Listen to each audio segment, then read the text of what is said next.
¿Qué tipo de mente concibe un arma a partir de la propia inanición?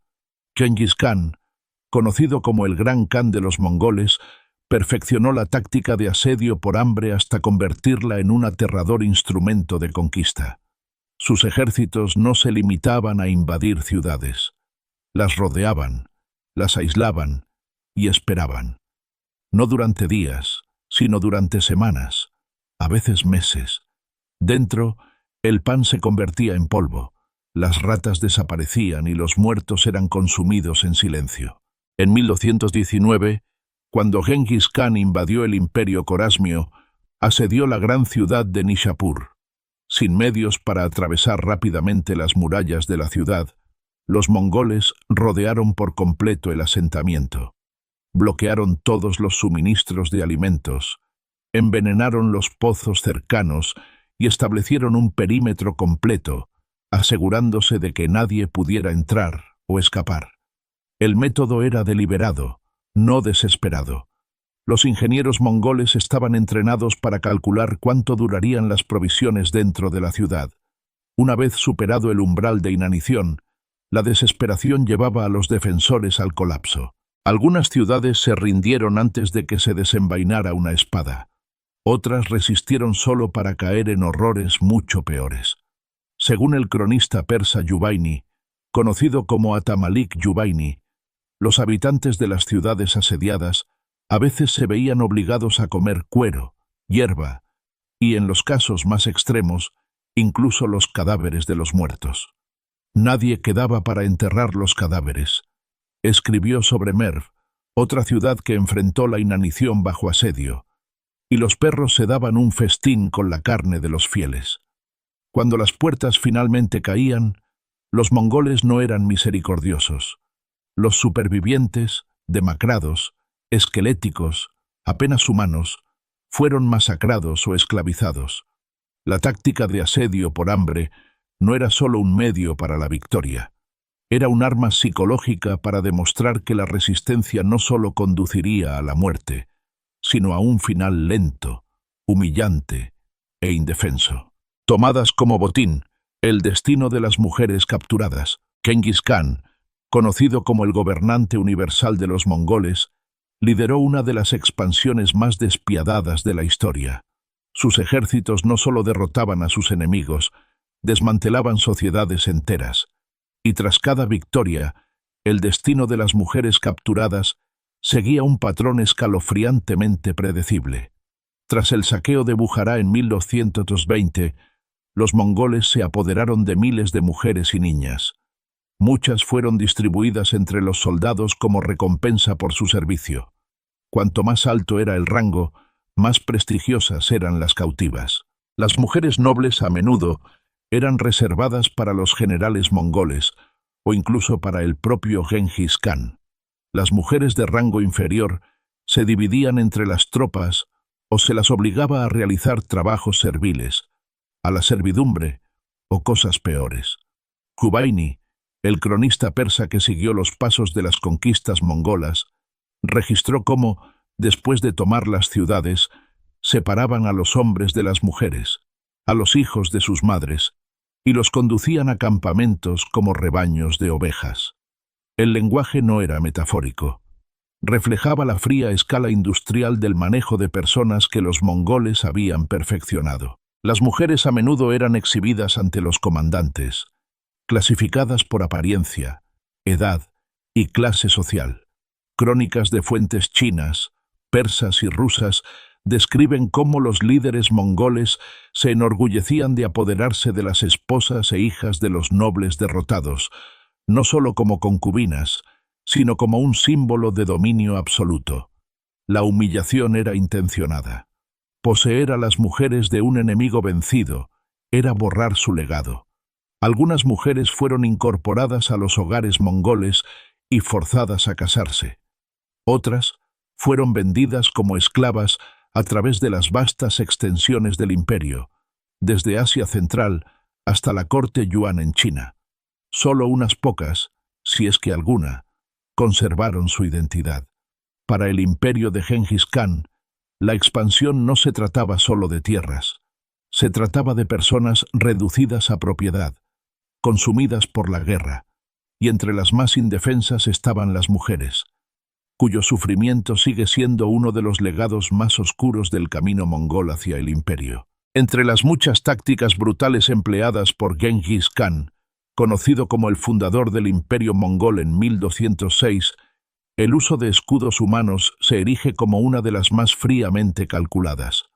No fue un accidente de guerra, fue una política deliberada y sistemática. Los civiles capturados, a menudo de ciudades recientemente conquistadas, eran obligados a marchar delante de las tropas mongolas hacia las líneas enemigas. Sus cuerpos servían a un propósito sombrío: absorber la primera andanada de flechas de los defensores, agotando la potencia de fuego del enemigo y sembrando la confusión. Uno de los ejemplos más infames tuvo lugar durante la invasión mongola del Imperio Corasmio, particularmente en el asedio de Urgench en 1221. A medida que la resistencia se endurecía y las defensas se volvían desesperadas, Genghis Khan ordenó que miles de prisioneros, en su mayoría mujeres, niños y ancianos, fueran empujados hacia adelante como una barrera entre sus fuerzas y las murallas de la ciudad. El historiador persa Yubaini, que relató las campañas mongolas en su obra Tarikh y Jahangushai, señaló cómo los mongoles perdonaban pocas vidas cuando una ciudad resistía, pero paradójicamente preservaban a los cautivos solo para usarlos como herramientas desechables. «Utilizan a la gente de una ciudad para derribar la siguiente», escribió, documentando sombríamente la maquinaria del terror en movimiento. Estos escudos humanos eran colocados frente a las máquinas de asedio o atados en filas para evitar que escaparan. A algunos se les obligaba a cavar trincheras, transportar suministros o rellenar fosos, todo bajo el fuego enemigo. Si sobrevivían al asalto, a menudo eran asesinados después, habiendo sobrevivido a su utilidad. Esta táctica servía a más de una función militar.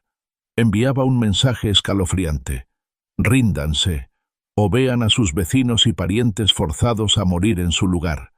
La pura crueldad destrozaba la moral de muchos defensores antes de que se desenvainara una sola espada. Para los mongoles, la guerra no se regía por la caballería o la misericordia, se regía por los resultados. Y si la victoria significaba sacrificar miles de vidas inocentes para debilitar la resolución de una fortaleza, entonces ese precio no solo era aceptable, era esperado. Para Genghis Khan, la guerra era total. No solo soldado contra soldado, sino poblaciones enteras utilizadas como peones en un horrible juego de conquista. Muerte por aplastamiento. El veredicto de la estepa. En 1223, después de que los mongoles aplastaran a una coalición de príncipes de la Rus y sus aliados cumanos en la batalla del río Kalka, los supervivientes no encontraron piedad, sino un final calculado y humillante. Los mongoles, liderados por los generales Subutai y Gebe bajo el mando de Genghis Khan, no tenían intención de tratar a sus cautivos como enemigos honorables. En cambio, convirtieron su castigo en un espectáculo de dominio absoluto. Mstislav de Kiev y otros nobles de la Rus capturados no fueron ejecutados con la espada o el fuego. Según fuentes tanto de la Rus como persas, los mongoles colocaron a estos príncipes boca abajo en la tierra. Luego, en una actuación calculada, construyeron una gran plataforma de madera directamente sobre los cuerpos vivos. Arriba se celebró un gran festín, donde los comandantes mongoles bebieron y cenaron, mientras sus prisioneros se asfixiaban lentamente debajo de ellos. Los relatos históricos varían en algunos detalles, pero la crónica primaria rusa y narrativas persas posteriores coinciden en el horror esencial. Los mongoles eligieron este método específicamente porque causaba un inmenso sufrimiento sin derramar una gota de sangre. En la tradición legal y cultural mongola, especialmente al tratar con enemigos de alta cuna, a veces era tabú derramar sangre noble directamente. Así que idearon un método de matar que era brutal pero técnicamente sin derramamiento de sangre. El resultado fue atroz. A medida que avanzaba el festín, el peso de la plataforma y de los hombres sentados en ella aplastaba la vida de los que estaban debajo. Cuando el banquete terminó, también lo hicieron las vidas de los nobles de la Rus. Sus cuerpos estaban rotos, su dignidad borrada. Esta ejecución no fue simplemente una venganza, fue una demostración, un acto de guerra psicológica tanto como un castigo físico. Al convertir la muerte en un festín grotesco, los mongoles declararon su supremacía no solo a través de la fuerza, sino a través del dominio de la memoria, la reputación y el legado. Arrastrados tras los caballos, el castigo reservado a los traidores. Entre los castigos llevados a cabo bajo el gobierno de Gengis Khan, uno destacaba por su uso específico contra la traición: ser atado a la parte trasera de un caballo y arrastrado hasta la muerte. No era una ejecución común en el campo de batalla. Era una sentencia selectiva utilizada principalmente contra aquellos que habían violado la confianza: desertores, espías o gobernadores que rendían una ciudad y luego se resistían. En la ley mongola, la traición no era simplemente desobediencia, era una alteración del orden mundial del Khan, y exigía una respuesta pública e irreversible. El castigo era directo. Las manos del condenado eran atadas, a veces sus extremidades dislocadas para evitar la resistencia. Luego eran sujetos con cuerdas a un caballo montado. A la orden de un oficial, el animal era espoleado para avanzar. La víctima era arrastrada por un terreno irregular, a menudo a lo largo de grandes distancias. La muerte no siempre llegaba de inmediato. Podía tardar minutos o más, dependiendo del terreno. Ejemplos históricos de esta sentencia aparecen durante las campañas mongolas en Asia Central y Oriente Medio. Cuando las ciudades bajo control mongol se rebelaban o se descubría que los gobernadores habían conspirado en secreto con potencias rivales, este método era una de las formas estándar de ejecución. Era público, eficiente, y dejaba una advertencia visible: un cuerpo mutilado arrastrado por el polvo, descartado frente a las murallas de la ciudad. El razonamiento detrás de esta forma de ejecución estaba arraigado en los conceptos mongoles de lealtad y disuasión. Gengis Khan había establecido un estricto código de leyes conocido como la yasa, que enfatizaba la lealtad absoluta al Estado y al propio Khan. Cualquiera que pusiera en peligro la unidad interna era tratado como una amenaza deliberada a la estabilidad del imperio. No había necesidad de un espectáculo prolongado. Este castigo era rápido y final. El imperio mongol no se limitó a conquistar. Desmanteló mundos y reescribió las reglas del poder a través del miedo, la disciplina y una justicia implacable.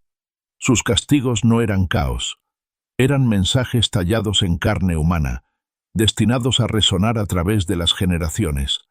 No eran excesos, eran estrategias de dominación. Comenta abajo: ¿cómo crees que el uso del castigo por parte de los mongoles moldeó su ascenso de nómadas a gobernantes del imperio terrestre más grande de la historia? Como escribió Jubaini: llegaron, minaron, quemaron, mataron, saquearon y partieron.